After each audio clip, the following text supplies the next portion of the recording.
My name is Rick Solomon. I'm an accountant in New York, United States. And I met Lester under the most interesting circumstances. My brother Bill had told me all about this wonderful man, Lester, and I should meet him, and his teachings were extraordinary. And I just honestly didn't have much of an interest. That sort of thing didn't appeal to me. I didn't really understand what that was about. But one day Lester needed an accountant, and Bill called me and said, Lester wants to meet you. And I said, okay, that's real, that's business, let's talk. So that's how I met Lester. I had an interview with him to be his accountant. He hired me on the spot, and he said, well, don't you think you should know what we do? And I said, sure. So he said, come to our class.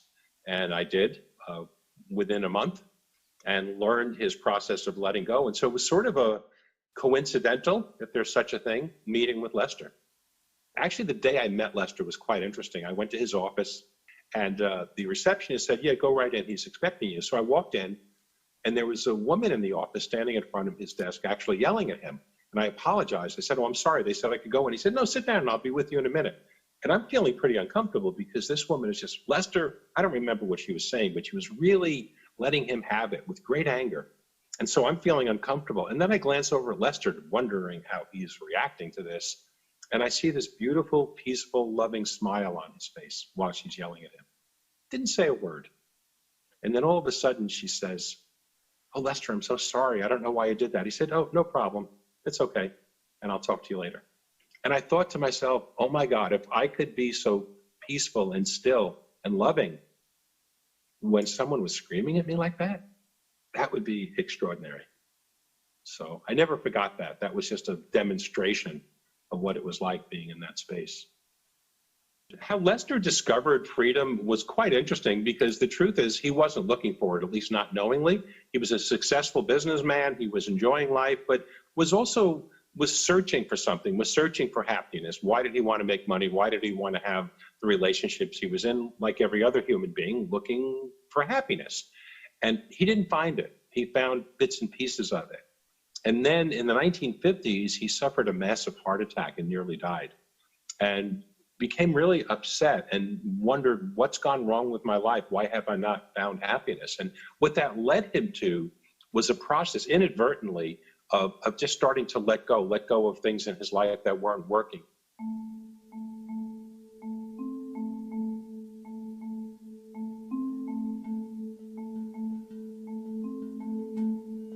He just began to drop all of the feelings and wants that were not him, the feelings that we identify with. It's part of our life. But he started to see beyond that and continued that process of dropping things, dropping like his desire to control things in the world, wanting the government to be a certain way, the economy to be a certain way and all that. He realized that was just causing him stress. Wanting to be loved, all of that stuff. He just let it fall away and started to discover what was in him all the time, but was covered over by those feelings. He discovered that what he was looking for, the happiness that he was looking for, was his inherent nature, but it was covered over by all these wants and desires that can never be fulfilled.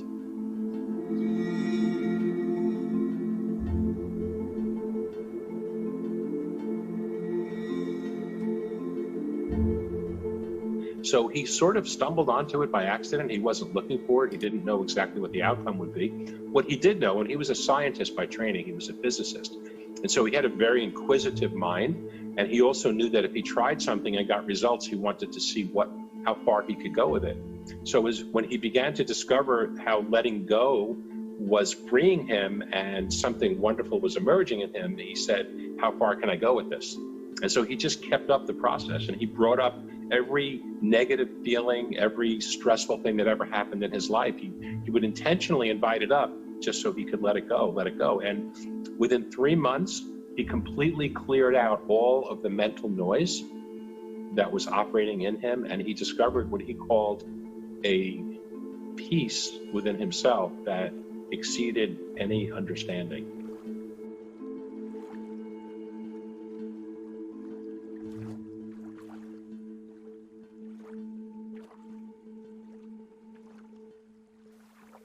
I'm Kate Freeman, and I live in Washington State in the US. Lester was a physicist. He actually got a full scholarship, But it was a time when there weren't many scholarships given. So he was a very bright young man. He had an air conditioning business when air conditioning was brand new. And he told me one time that he ran his business out of his hat. He had a pen and paper in his hat, of course, no cell phones then. But he would run into somebody and tell them what he was doing, and they would say, "Oh, I need that for my office," or "Oh, I'd love to have that in my home." So he would make an appointment, and it was a flourishing business. And he was in the lumber business in Canada. He was building houses in the Southwest. He did a lot of things. Suddenly, he had a heart attack. And he spent a period of time in the hospital. And when it came time for him to go home, the doctor said, "Now you need to not bend over to tie shoes. So you need to wear loafers, because if you bend over to tie your shoes, it could put too much strain on your heart and you could die." And so Lester asked him, "Well, what does this mean? How long do I have to be good? When can I go back to a normal life?" And the doctor told him, "Probably never. This is probably, you'll just have to take it easy from here on out." And Lester really got the understanding that he was saying, basically, go home and make your peace with your life and make your arrangements, because you're going to die.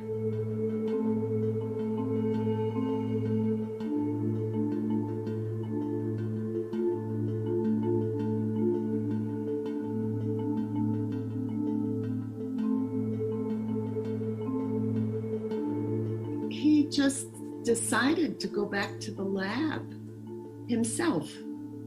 And he realized he'd never been really happy, truly happy. So he started to look for the times when he was happiest. And he saw that he was happiest when he was loving. And he thought of all the times that he was really feeling love for someone. So he went back through his life, and he corrected all the times he wasn't loving. And as he did that, he started to be happier and happier and more joyful, more aware. He had so much energy that he couldn't sit still. He would go out on the streets of New York and walk and walk and walk. His joy was almost uncomfortable, he said. There was so much joy. And then he started to see that he wanted to change everything. He wanted to change the government. He wanted to change the way people were. He wanted to change his friends. He wanted to change everything. So he started to drop that. And he just let things be. He then reached a place where he started to see something. He said out of the corner of his eye, he started to see like a shadow. And he realized that he was afraid of dying. So he started to let that go. And he said he shook and shook like a little old man. And of course, he was in his 40s at this time. He was young. But he said he just physically, his body shook. And one day he asked, "Is there anything beyond this?" And he stepped into the peace. That's the way he said it. I stepped into the peace. And it was always with him.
I think it was 18 years after his awakening, he realized that people couldn't really relate to what he was saying. So he decided to bring himself back down so they could understand better, because he wasn't speaking their language. My name is Mike Klein. I first met Lester in 1976. What he said, or what was said about him, was true, that he had taken this process, this releasing process, as far as a human being could, as any human being could. He was down to the last piece of limitation. And according to Lester, he received an inner direction to hold on to that. Never quite said why, what would happen if he let go, but that he was to hold on to that. And the inner direction was to stay here and help others realize what he realized. My name is Ralph Zeitlin, and I met Lester in 1969 when he was just doing the meditation. He hadn't discovered the method yet.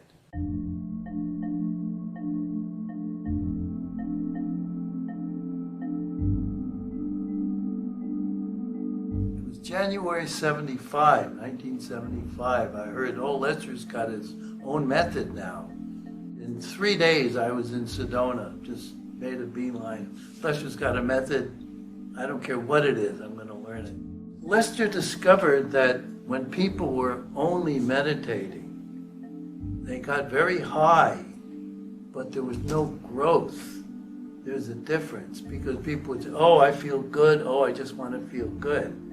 In fact, I think it's on one of his tapes, he says, you know, you're releasing to feel good, but you're not releasing for the freedom. If you release for the freedom, it's an ongoing thing. If you're just releasing to feel good, well then, you know, you'll forever be trying to re-experience that.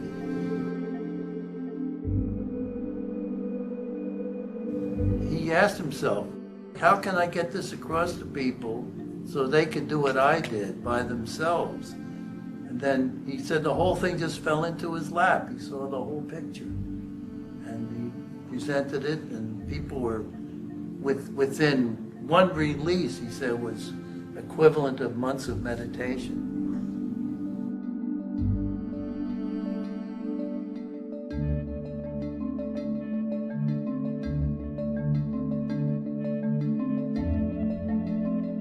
Lester said he had two advantages in his search. One, he had a gun to his head. He had his heart attack. He was going to die any day. So he had to have the answers. His second advantage was that he knew nothing about the subject. He didn't fill his head full of concepts. And he said that was the greatest advantage.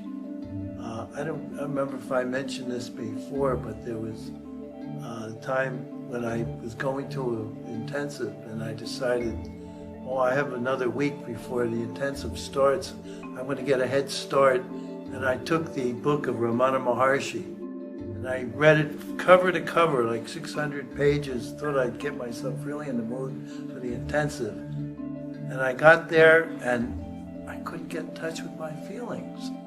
And I ran into Lester. I said, what's going on? What's wrong with me? And he said, you read that book, you're all in your head. You got all these concepts. Either you're going to let go or you're not. And that was it. So that was the greatest advantage, no concepts.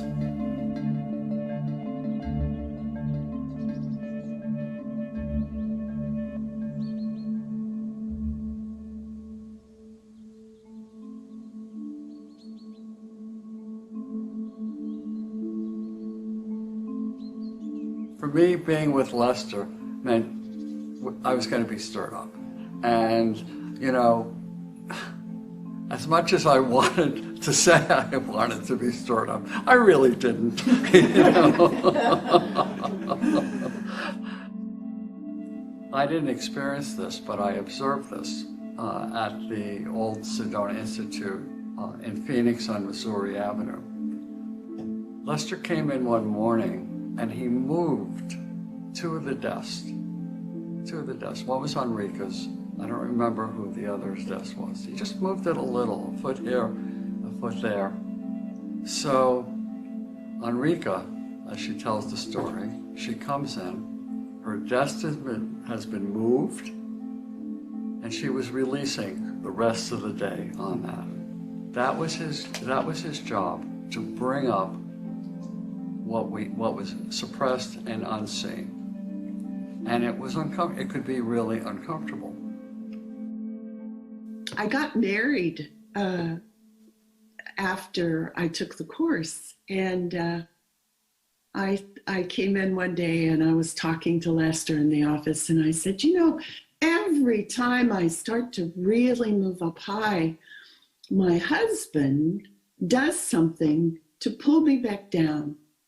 And I was kind of complaining, you know, I'm never going to be able to move up because he's pulling me down. And he said, Lester said, he said, aren't you lucky to have your guru right there in the room with you? He didn't give me any space to complain. It was wonderful. I had to take responsibility for it all. Yeah.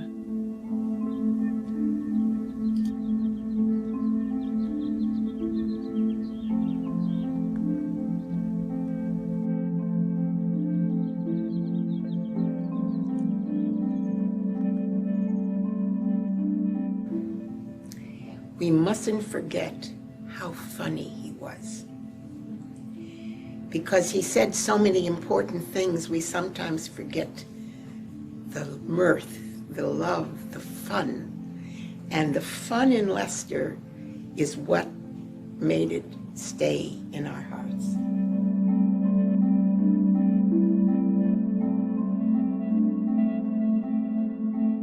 When I first met Lester, I said, Lester, I'm writing a book.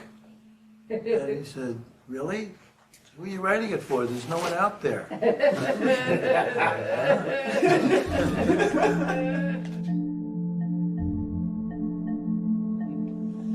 But I remember once I said, Lester, why is all this happening? And he goes, it's not.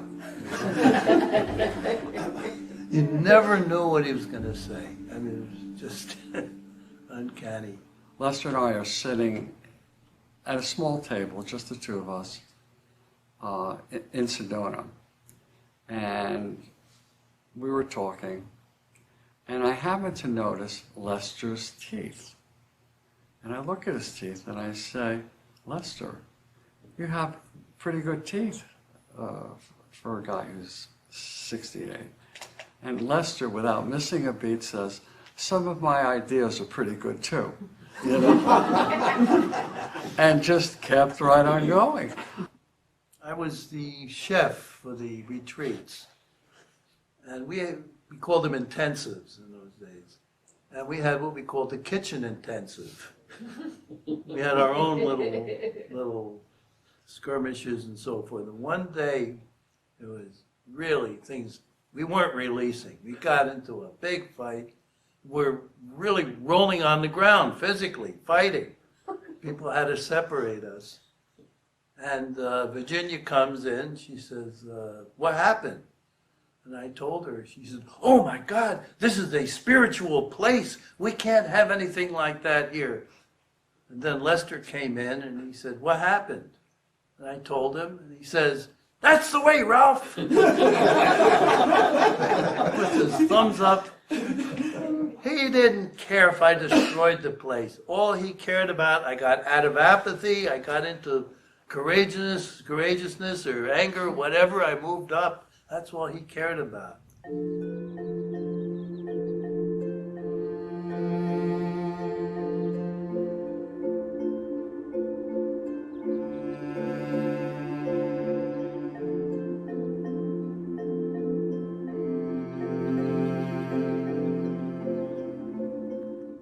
He was different with different people.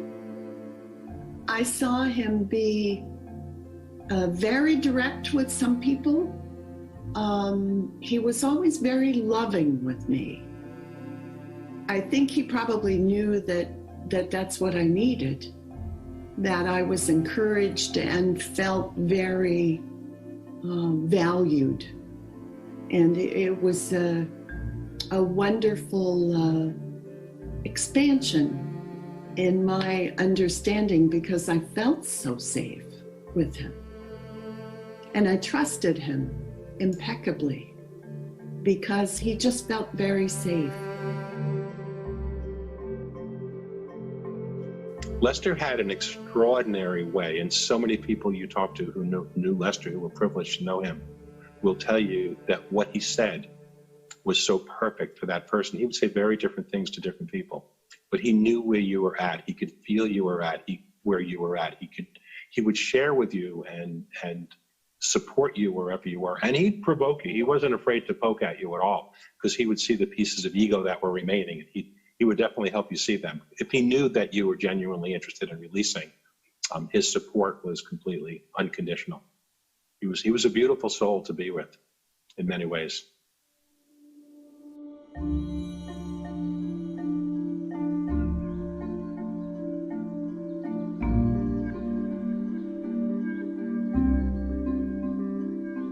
When I knew Lester, he didn't like talking about the miracles, because what he didn't want was for people to put him up on a pedestal or as being something separate from them. But occasionally, just in conversation, he would share things. But he would say that when you can see past the illusion of the physical world, and it's very real, we're in this world, it's a real world to us, but from a different point of view, we can see beyond it. He said, when you can see beyond it, it will just follow your thinking.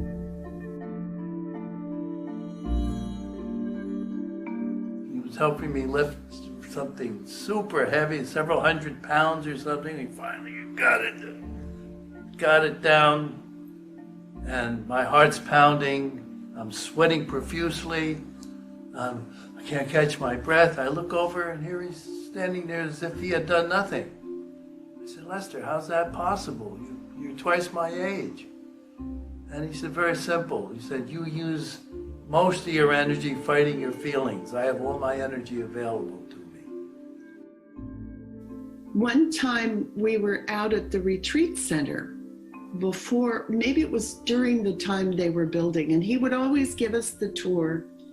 And it was hot, and everybody would be perspiring and kind of walking slower. And Lester would be at the front of the group, and he was late 60s, early 70s at that time, and not a bit of perspiration.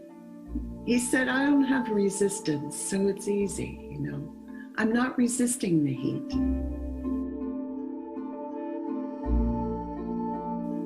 And there was one time in particular, because he always felt completely safe, he knew who he was.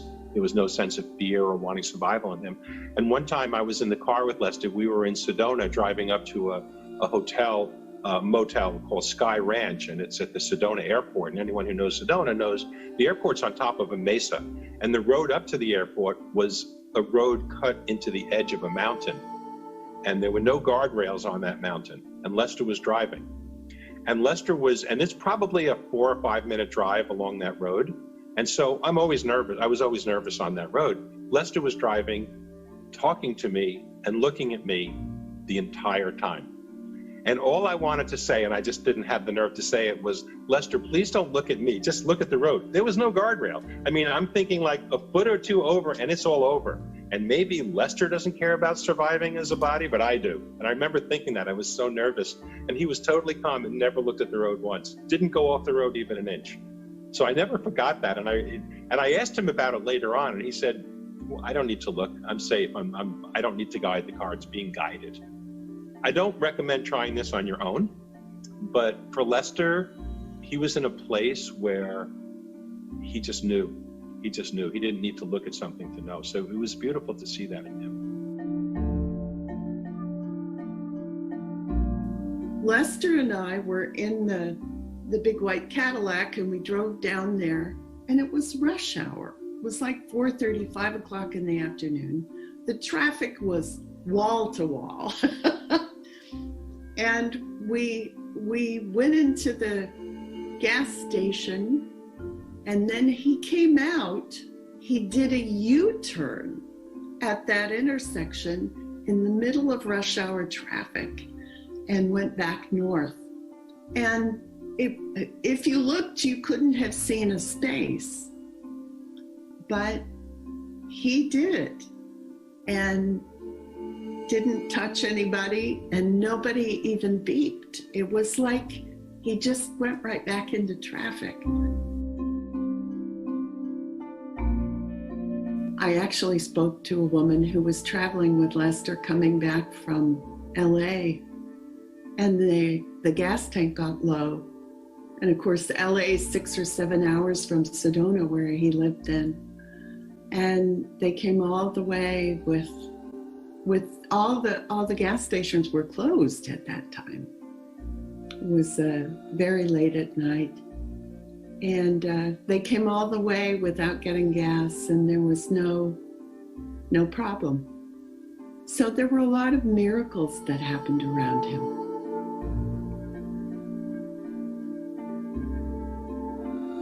One time I was in New York, and I was leading the New York area as a coordinator for Lester, and I got a call from a gentleman who said, he introduced himself, I don't remember his name. He said, I'm looking for someone named Lester Levinson. I heard he might be associated with this organization.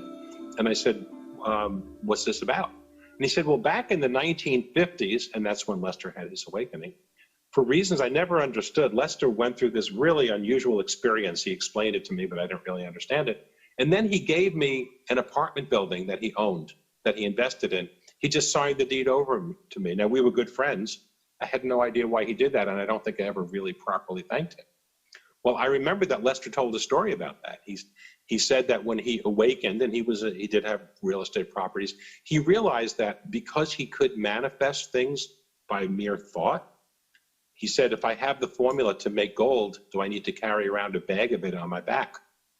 So he gave away what he owned, and he moved out to Sedona. And he said, I gave away apartment buildings. And I listened to that, and I'm thinking, that's the most amazing thing I ever heard. I mean, I'm an accountant, I'm a businessman. You don't give away buildings like that. They're worth millions. But he did. But when I got the call from the gentleman, it corroborated that story. I said, oh my God, that's really amazing. And of course, I connected him with Lester, and they spoke. But yeah, those things happened. And it's not about, oh my God, Lester was amazing. He was. But all of those go back to the same truth that Lester always told us. This is the truth. This is what's real. Recognize who you are. How do you do that? Releasing. Letting go of the wants and desires. What we're letting go of is we're letting go of what we are not, what we think we are. But we're not our stories. We're not our history. We're not our pains. We have those things, but it's not who we are. And so when we drop that identification, what's left is who we are. Who we are is not something we become. Who we are, we always already are that. It's about dropping all the false identification, because that's where the suffering is, that's where the pain is, that's where the limitations are.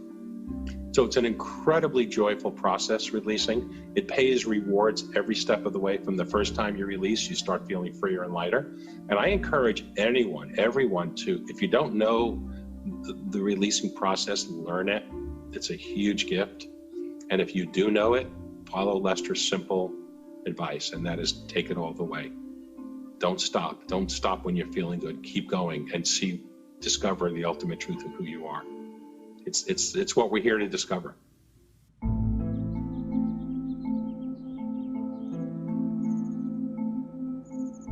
I was Lester's caretaker the last 2 to 3 months of his life, which means I was there most of the day during the day at the beginning, and when he was dying, I was there 24/7. So that wasn't comfortable. I could not believe that that someone who was fully realized would be allowing this to happen. I knew he could heal himself.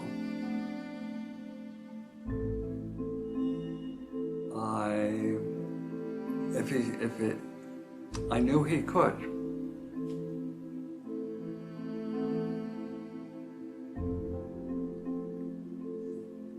so as this is unfolding, and I'm waiting for Lester to make that comeback and, just show us it's not happening. His body is getting thinner and thinner and thinner. The body is getting weaker. And finally, the body died. And all this while, I am amazed that this is actually unfolding as it's unfolding. It was personally overwhelming.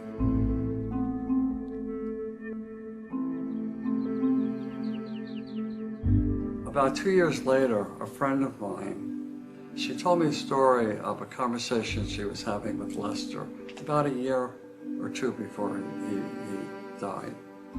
And Lester said to her, by staying here, people are dependent on me. That's what he said to her. By staying here, I'm holding people back. I think that's exactly what he said to her. I'm holding people back. And I saw when Jeannie told me that's why he left.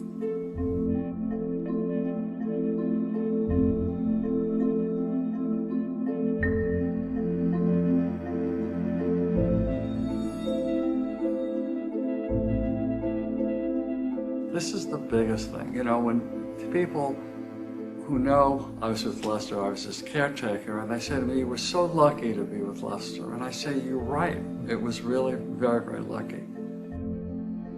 But he is available now. Lester goes where he's invited. He goes where he's invited. And he's always there to help others who ask for his help and want to be freer. Always, he's there.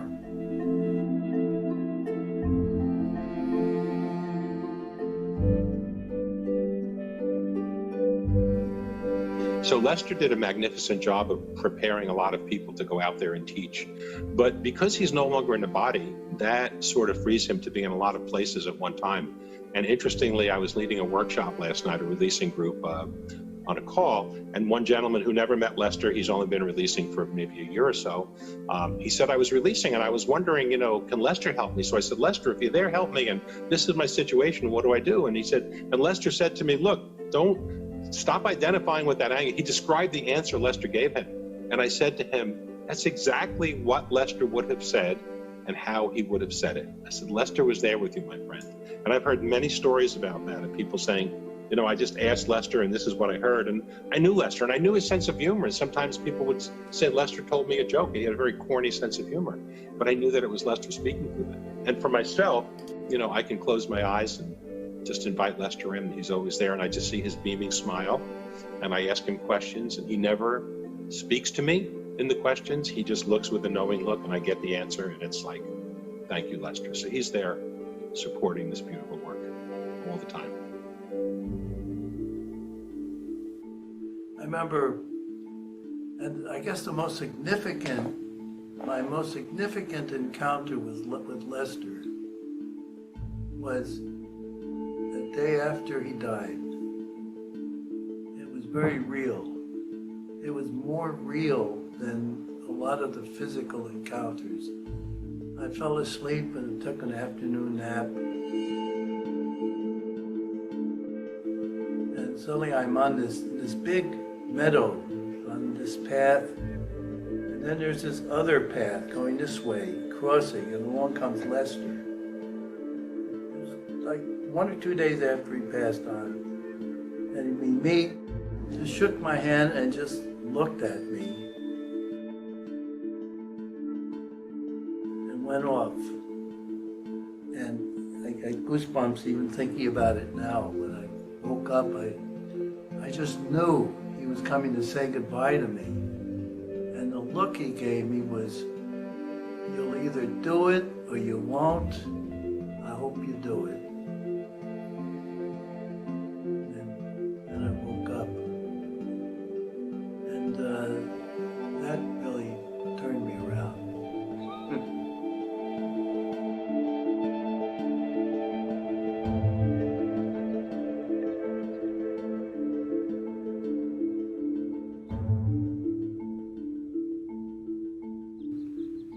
really spoke very, very simply and very directly.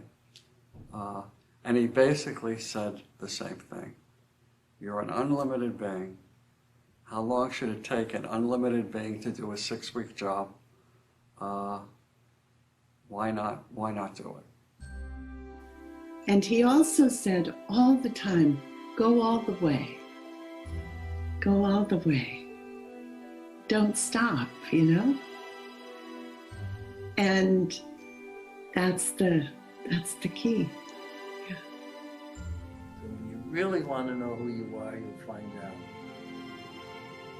When you really want freedom more than anything else, you'll have it effortlessly.